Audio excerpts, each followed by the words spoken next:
We are greater than wealth because we create it. So if you look at it like it's greater than you, that's how it becomes an idol. That's what what we say when we say you're making it an idol, because we create wealth. Then how then does it become greater than you? You have got to be greater than that, and that is the reality, and that is the truth.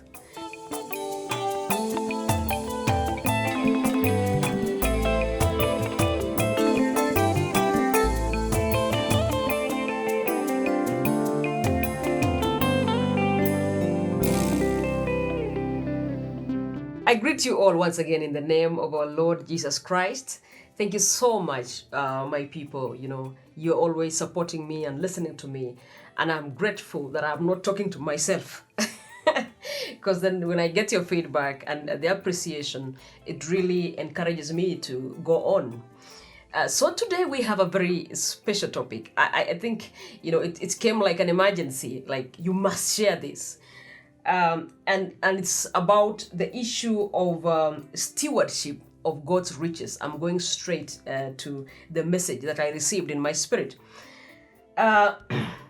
So really, I think not long ago, we had a discussion with some brethren, and we were talking around the issue of wealth and everything, and when I was sharing this message the way I had received in the spirit, and they told me that's very important, you should bring it next. And so this is the next.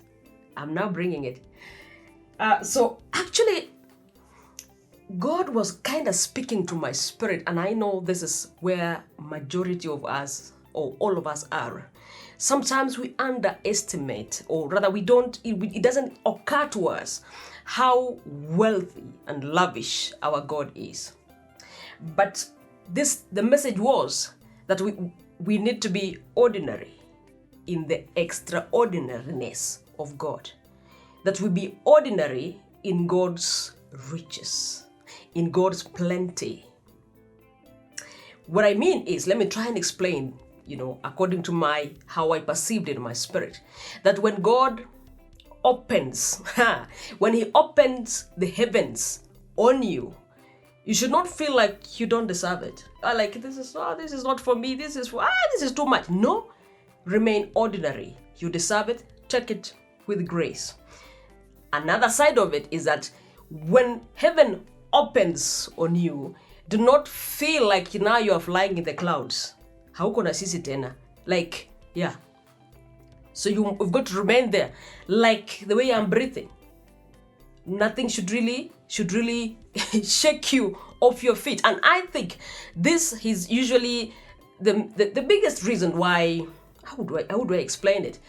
You see, there's something that God can give you and then it kills you. So He loves you so much, He would rather still have you around than to give you something that will kill you.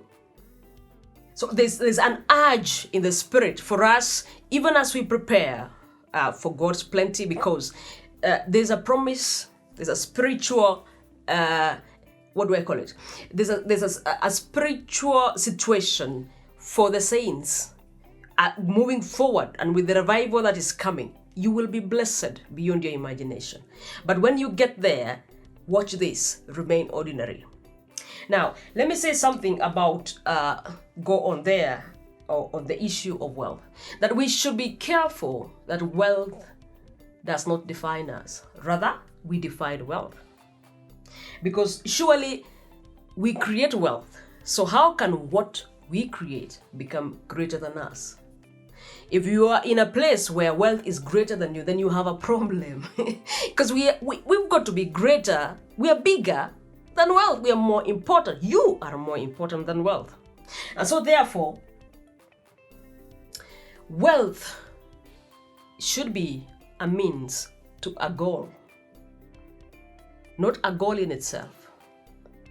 While there are those who look at it as a goal, yeah, so you really don't need much if it's just for you. If you look at wealth as a goal, you don't need much because it's just for you.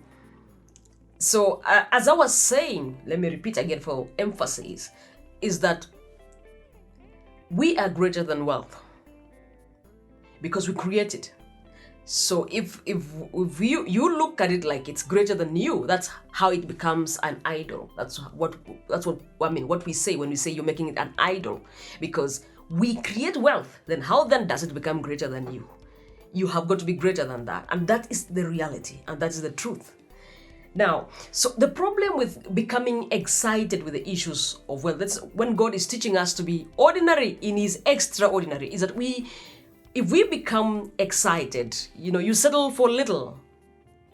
You settle for very little because to you it's a goal, and so when you get it, that's it. Unafikiri umefika. But surely greatness demands that wealth is a means to a goal. So you choose which side you want to be. Is it just to have it as a goal for you? Then, as I said, you reduce yourself. It becomes, you don't need much.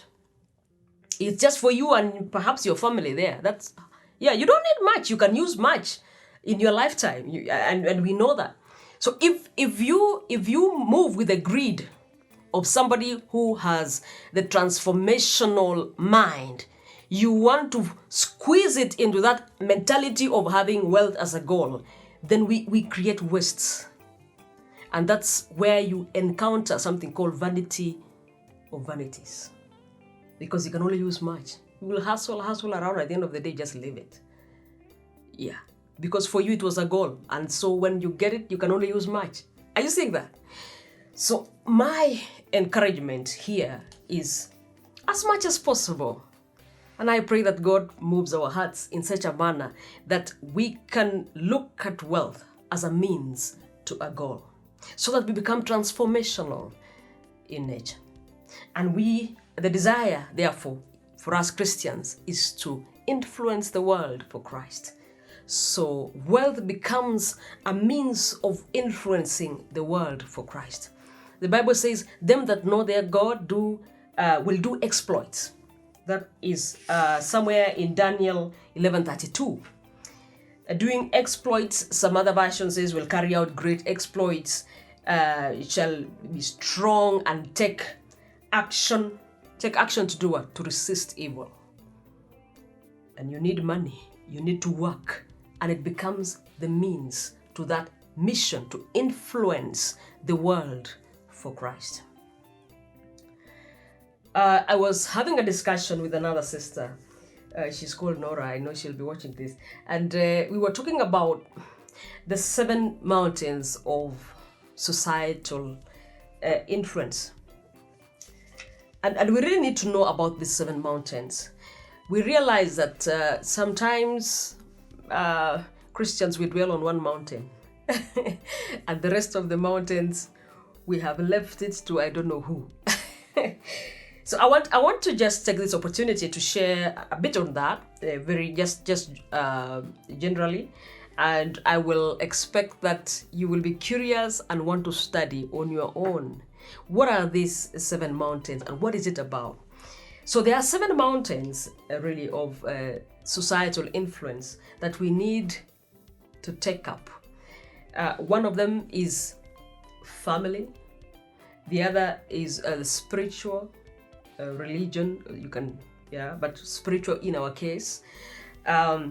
Government, politics, we have business, we have education, one of the mountains, media, the communication aspect, arts, in this case we're talking about entertainment, celebration, sports, blah, blah.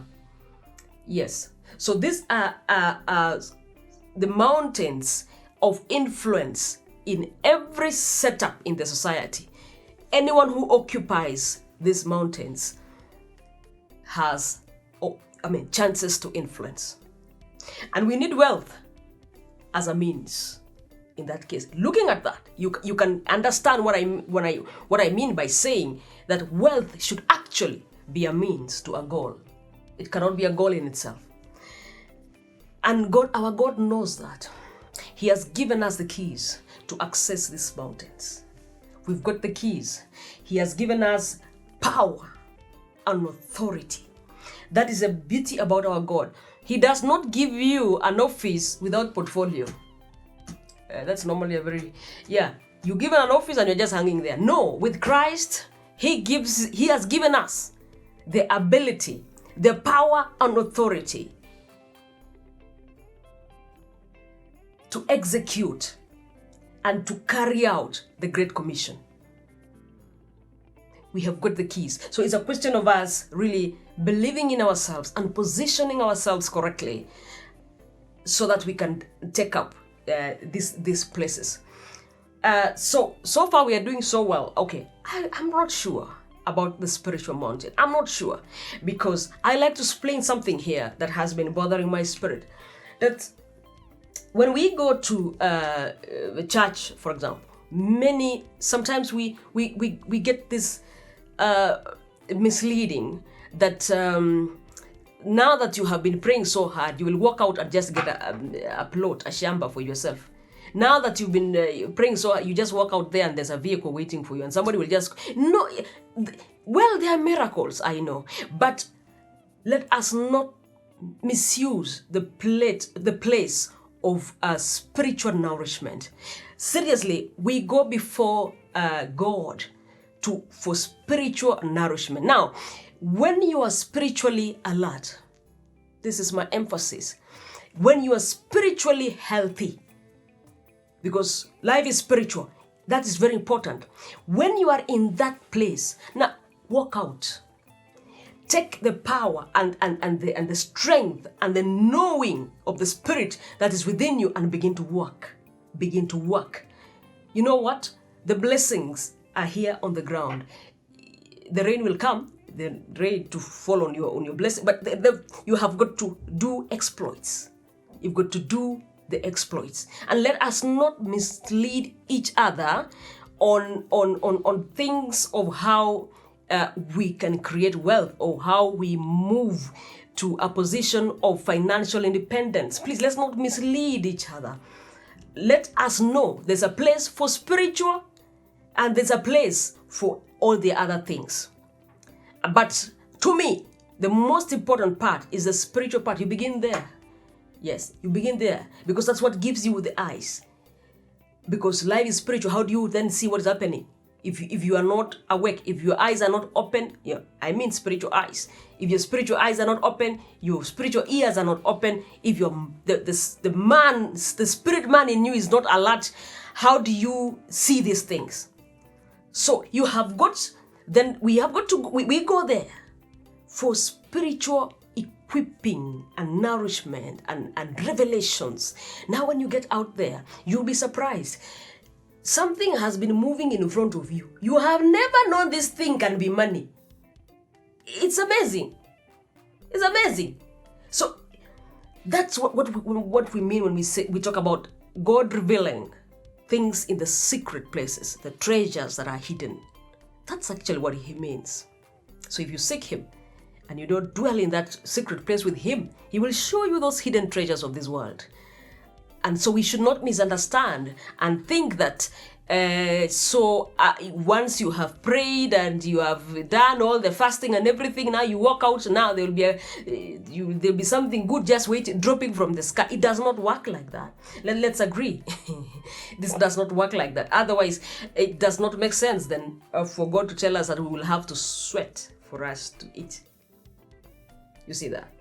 So we have a duty, beloved. The 7 mountains are waiting for us, and we have the keys.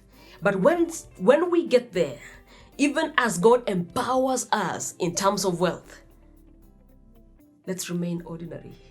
That's what the Spirit is urging, really urging seriously, that I can give you these things. The only concern is it can kill you, Actually, I got a perception of what I thought I owned at that moment. And it's like, it's nothing. My goodness, I was shocked. I mean, compared to what God was talking about, I was shocked. I thought, what? That's our God. He's lavish. And when God says he will bless you, or the blessings of God, when we talk about God's plenty, I cannot describe it. It's plenty indeed. Are you ready for it? Will you still be ordinary? Or you will run away from it? or it will take you and make you go mad. I don't know. Search yourself. Be ready for it. In the book of Luke 9:13, it says, "And he called his 10 servants and delivered them 10 pounds and said unto them, Occupy till I come." That's Christ speaking. Occupy till I come. Occupy. Where? We've just been talking about the 7 mountains. Take up your place. If you are a follower of Christ, you must occupy till he comes. God bless you.